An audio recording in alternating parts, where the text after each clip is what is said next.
Welcome to episode 5 of From Chaos to Calm. Today, I want to guide you through the real emotional landscape of family recovery. It is a place shaped by boundaries, communication, and all the tangled feelings that erupt as we try to move forward. This isn't just about hope. It's about what happens when old wounds, fresh resentments, and roles collide. And I want to be honest here. Not every family member wants to mend. Sometimes you're rebuilding with only a few teammates while others hang back, burned by history or gripped by contempt. For families facing addiction, setting boundaries can feel like tearing off old bandages. There's often applause in the manuals. Set limits, protect your energy, say no when you need to. But in real life, it's so much more complicated. The clinical literature, especially craft and family systems approaches, tells us boundaries are foundational for healing. Yet, if you've ever uttered, "I can't lend money anymore," or "substances aren't allowed in this house," you'll know the wave of emotion that follows. You might be the family's hero. You're reliable, you're always stepping up, but now racked by guilt for refusing a plea for help.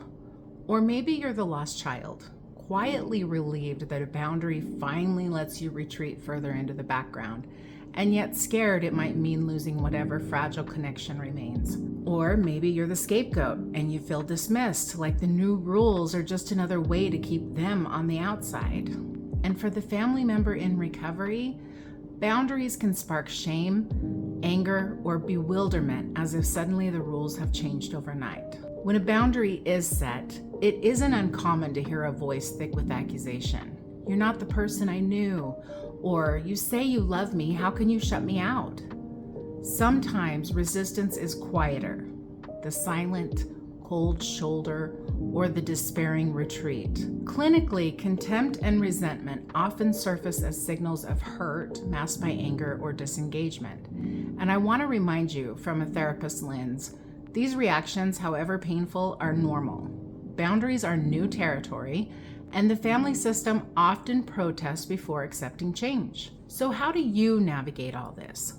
Well, it begins with communicating intent, clarifying that your boundaries are not punishment, but self-preservation. You might find yourself returning again and again to words like, "I care deeply, and that care means I need to hold this line." Offer space for hurt feelings and hold your ground with as much gentleness as you can muster. Sometimes you'll need to lean into neutral language for safety. Let silence be a resting place, not a battleground. One of the hardest truths in family recovery is this. Sometimes the hero who's worn thin by years of trying is really ready to move on. Or the scapegoat might refuse any invitations to communicate because they're too bruised by old conflicts. Or the lost child really prefers invisibility, not reunion. Even the one in recovery may be caught between hope and defensiveness, wrestling with self-blame or anger. In these roles, resistance takes many shapes. Some family members simply opt out, voicing exhaustion or refusal to try. "This is pointless." There can be sarcasm, rolling of eyes, or even mockery towards those bravely attempting new boundaries or rituals. Sometimes contempt, resentful words, dismissive glances, or the weaponizing of old grievances builds a wall taller than any person can climb alone. If you find yourself facing a room full of reluctance or standing alone on the field, take heart in the evidence. Repair and growth don't require every player to participate all at once. Protect your own recovery first. Seek support individually if the family system can't hold you. Find allies where you can. Sometimes it's just one sibling, a friend, or a support group nearby. Though it's tempting to push for apologies, consensus, or family unity, good clinical practice reminds us that forced repair usually backfires. You're allowed to let old battles rest. Sometimes healing means drawing boundaries around even those unwilling to change. When contempt shows up, remember it's pain in costume. You can name it gently without engaging in the fight. "I hear your anger, and I'm choosing not to attack or defend." Celebrate whatever small connections do arise, even if the bigger piece remains elusive. And let's be honest, communication in families facing addiction is fraught.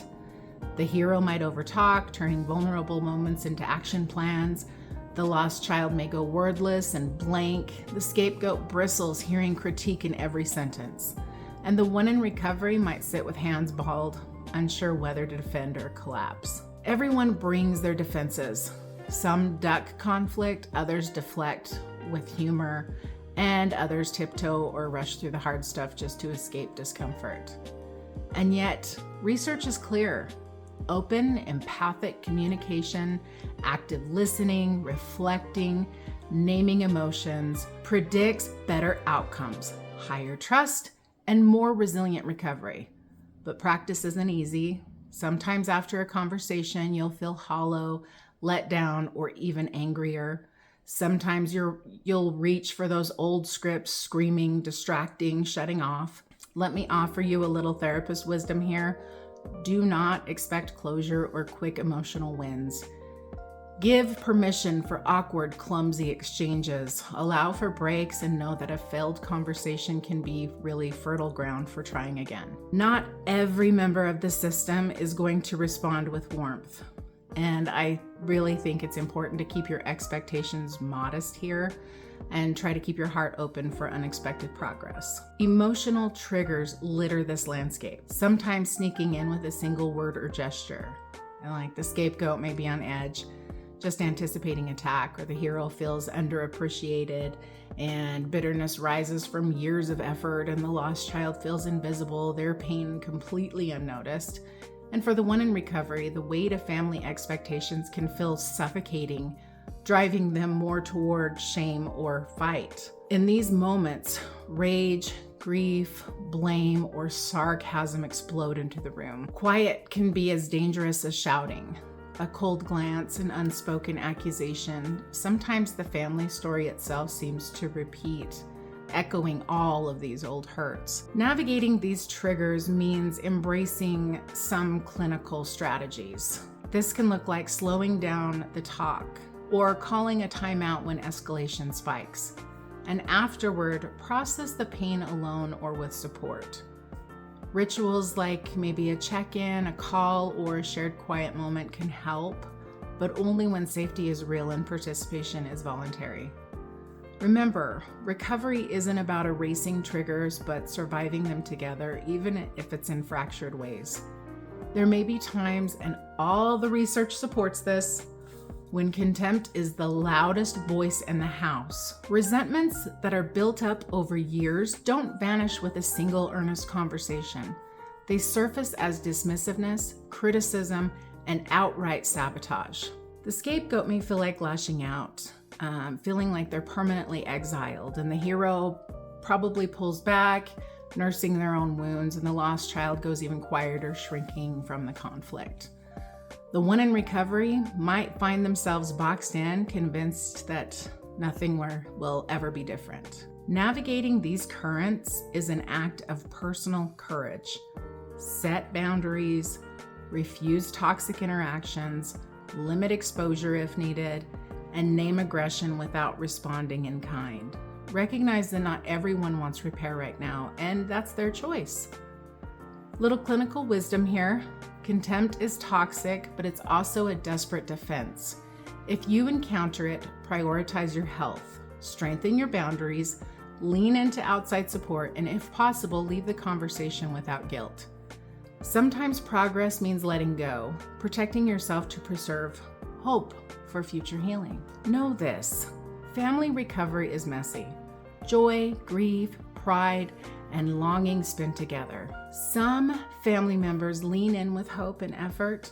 Others hold back, distrustful, or simply burned out by years of drama. The hero might celebrate the smallest win while the scapegoat stays guarded and the lost child hovers far from the center, and the one in recovery feels both newly accepted and perpetually under scrutiny. Not everyone wants or is ready for the same kind of healing. Gaps remain, wounds reopen. Maybe you mourn what stayed broken even as you honor moments of togetherness. Okay, so what now? Focus on your journey. Let good enough be a milestone. Build connection with those who meet you halfway, and forgive yourself for relationships that don't resolve. Every family, no matter its scars, holds strengths. The hero brings leadership and resilience, and the scapegoat often surprises with insight and humor. The lost child knows how to listen, and the one in recovery may teach everyone about courage and growth. Try introducing new rituals, meals, check-ins, gratitude, and creative play. It won't magically transform everyone, and some may scoff while others dip a toe in, others ignore it for a while, and still the research is clear, consistency wins over skepticism. Awkward beginnings lead to real change over time. Let the rituals be offered, not imposed. Allow others to choose participation and practice self-compassion when the response is just maybe lukewarm or ice cold. Even solo healing like journaling or gratitude, reaching out for help is powerful. So what happens when relapse occurs? Well, relapse exposes all the raw nerves again. Heartbreak, anxiety, anger, renewed contempt, fear. Family roles resurface, scapegoat hardens, hero redoubles or burns out, lost child may fade further, the one in recovery feels shame or actually relief. The urges to fix, to fight, or to flee. Boundaries may wobble, communication crackle. Some might walk away, others might rally together, but few feel simple hope. Forward movement doesn't require perfection. If a relationship can't mend now, honor the pain and let yourself pursue growth where it's possible, like outside support, self-care, and yes, again, boundaries. Model kindness for yourself and others. Allow meaning to emerge in small, real repairs. Remember that healing sometimes means letting go of expectations. As we close, I want to remind you that every feeling, resentment, contempt, pride, relief, belongs somewhere on this road. You get to choose which relationships to nurture, which boundaries to hold, and which pain to name and release. Tonight, I want you to ask yourself, how does my role in this family shape my feelings about recovery right now? Who seems truly willing and ready to mend, and who prefers distance? What boundaries, conversations, or rituals genuinely help, no matter who participates? You're allowed to move forward with whoever joins you. Healing happens in circles, not straight lines, and resistance isn't the end. It's actually a part of growth. Family recovery is never pure or perfect. It is, however, brave, essential, and sometimes lonely. Measure your progress by honesty, kindness, and the boundaries that keep you whole, even when others aren't on board. We'll continue together next time.